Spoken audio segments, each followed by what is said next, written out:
झांसी की रानी साहस की मिसाल। वो 1858 की तपती दोपहर थी। सूरज भी मानो झांसी की तपन देखकर झुलस रहा था। किले के बाहर फिरंगियों का घेरा था, उनकी तोपों का धुआं आकाश को काला कर रहा था।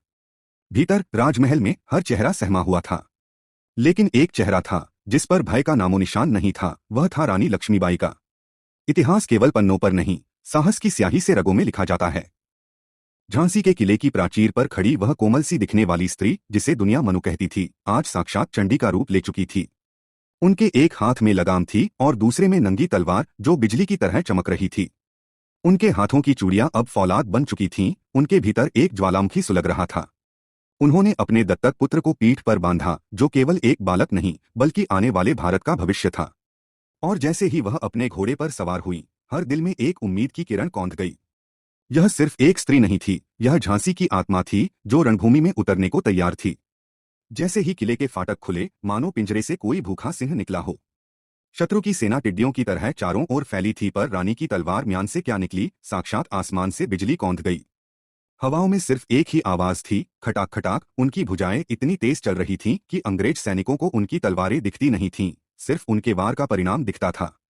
उनकी गति के सामने फिरंगी बौने साबित हो रहे थे।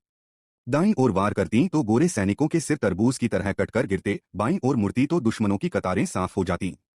साक्षात काली का रूप धरकर वो वीरांगना लहू की नदियां बहा रही थी।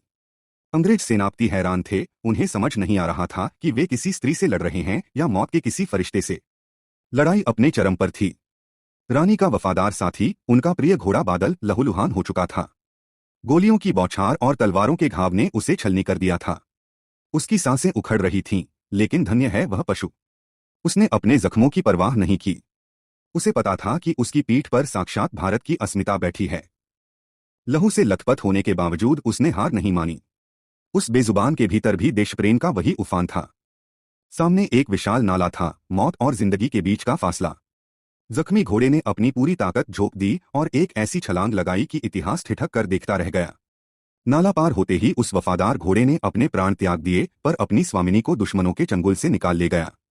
घोड़ा मर गया, पर रानी की तलवार नहीं रुकी। तलवारें तो बहुतों के पास थीं, पर जो कलेजा लक्ष्मीबाई के पास था, वह भगवान किसी किसी को ही देता है। अकेली रानी, चारों तरफ दुश्मन, पर चेहरे पर न डर था न शिकन। बस आंखों में एक ही सपना था, स्वतंत्रता। घायल शेरनी की तरह वह दुश्मनों पर टूट पड़ी। अंतिम क्षण तक उनकी तलवार गूंजती रही।